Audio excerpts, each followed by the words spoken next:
Iyi ni intangamarara y'inyigisho z'uburongozi ziri mu gitabo ca mbere canditswe na Asher Niyonizigiye ku burongozi. Izi nyigisho zaraciye ku mihora ya WhatsApp mu mwaka w'ibihumbi 2019 imbere yuko zisohoka mu buryo bw'igitabo mu kwezi kw'icumi muri uwo mwaka nyene. Zigizwe n'ivyiyumviro bitandukanye ku bijanye n'uburongozi, zikaba zifise intumbero yo kubaka umuco w'uburongozi bwiza ku bavyipfuza. Ibivugwa muri izi nyigisho birishura ibibazo bimwe bimwe abarongozi bagira mu majambo asanzwe kandi yumvikana. Uburongozi ni kimwe mu bigize ubuzima bw'abantu. Ntidushobora kubwirengagiza kuko turabukenera kandi nibwo butuma tubaho gutya canke kuriya. Mu buzima bw'abantu, ivyiza vyama bivanganye n'ibibi, rimwe na rimwe ivyiza bikarusha inguvu ibibi, ikindi gihe naho ugasanga ibibi birusha inguvu ivyiza. No mu burongozi niko bimeze. Hari ibibi vyigaragaza mu burongozi, hakaba n'ivyiza bibubonekamwo, rimwe na rimwe ugasanga ivyiza birusha ubwinshi bibi canke naho ibibi bikarusha ivyiza ubwinshi. Uko bimera kose, ni ukuvuga nimba ibibi bibaye vyinshi kurusha ivyiza canke ivyiza bikaba vyinshi kurusha ibibi, biragira ingaruka ku buzima bw'abantu.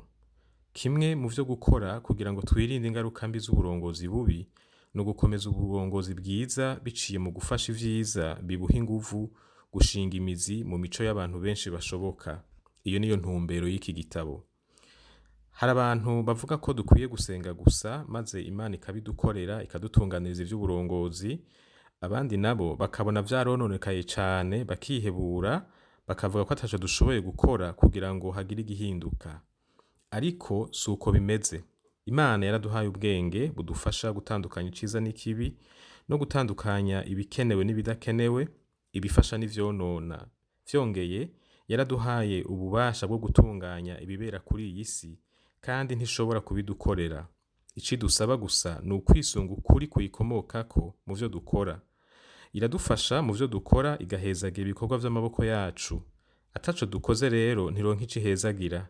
Kandi ntishobora gukora ivyo yadutumye kuko yoba yivuguruje kandi Imana itivuguruza. Kubavuga ko ataco bashoboye guhindura naho nyene harimwo kwihenda. Igituma dushoboye kugira ico duhinduye ni uko umuntu afise ububasha bwo guhitamwo guha inguvu iciza canke ikibi mu kubaho kwiwe. Abantu babana dufate ari nk'abantu 100 mu gasagara gatoya, maze 80 bagahitamwo kuba abasuma, biraheza bikagira ingaruka kuri ico kibano canke kuri ico gisagara. Iyo abo basuma bahinduye bagahitamwo kubaha ubutunzi bw'abandi no gutungwa n'amaboko yabo, biraheza bikagira ingaruka nziza kuri ico gisagara. Kandi birashoboka ko umuntu yahora akora ibikorwa vyo kwiba abihagarika. Umwana w'umuntu yarahawe ububasha bwo guhindura ibintu bitari bike mu mibereho yiwe. Iyo bikozwe na benshi, bagahindura bava mu bibi baja mu vyiza, bihindura imibereho y'ikibano canke mbere n'iy'igihugu cose. Ariko rero, uguhitamwo kuvana hanini n'ivyo umuntu azi, ivyo yemera nk'ukuri hamwe n'ivyo aha agaciro. Ibi nivyo bivamwo ivyo dukora, ari naco gituma uguhinduka kwiza guhera mu bumenyi no mu vyizerwa. Ntidushobora kubaho ubuzima bunyuranye n'ivyo tuzi, ubumenyi bwacu, canke ivyo dufata nk'ukuri, hamwe n'ivyo duha agaciro mu buzima bwacu. Ico turi mu bwenge no mu vyizerwa nico kivamwo uko tubaho. Izi nyigisho zatunganijwe mu ntumbero yo gukomeza umuco w'uburongozi bwiza biciye mu gusigura ico uburongozi buri n'ico butari, no mu gushira habona no gusigura ivyiyumviro n'ivyizerwa, les pensées et les croyances, bivamwo uburongozi bubi hamwe n'ibivamwo uburongozi bwiza. Niwagisoma, hari bibi bihari uzotahura kurusha kuko uzotahukirwa iyo biza biva.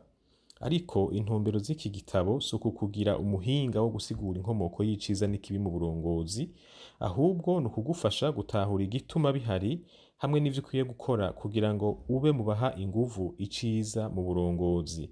Nico gituma uhamagarirwa gushira mu ngiro ivyo uzokwiga. Vyogufasha cane ushoboye kwandika ivyo uzoja uriga kugira ngo ntuvyibagire, ubishire mu ngiro, uzoze urabisubiramwo, ubisangire n'abandi. Uguhinduka kwawe kurakenewe cane, ariko kuzohindura bike niyo abandi bose baguma bameze uko bameze. Umaze guhindura ingendo, urasabwa gufasha abandi guhinduka. Gusa ntuzotuma abandi gukora ivyo nawe utariko urakora. Uko uzoshira umutima kuvyo uzoba wize, unabishira mu ngiro, niko bizokworohera gufasha abandi guhinduka. Nimba ufise abantu ujejwe mu burongozi bwawe, nimba uri umwigisha canke ufise abantu ukoresha, uratewe intege kugira ngo usangire nabo ibi vyigwa. Ubategurire urutonde rw'ivyigwa wisunze ibiri muri iki gitabo, ubona ko vyobagirira ikimazi ufatiye ku ngorane ubona.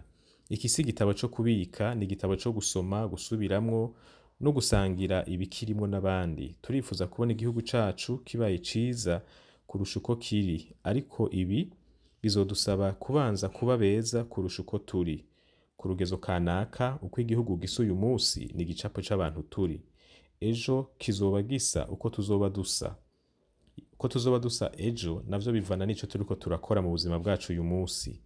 Igikorwa co guhindura igihugu gihera kuri jewe na wewe. Ataco dukoze ntidukwiye kugira ico twitega. Nitwaguma dukora uko twamye dukora, tuzoronka ivyo twamye turonka, kuko ivyo twimbura bisa n'ivyo tuba twabivye. Kaze rero muri izi nyigisho, nkaba nizera ko zitazogusiga uko uzitanguye umeze. Wibuke ko hari abandi bazikeneye, nizamara kugufasha uzozifashisha abandi.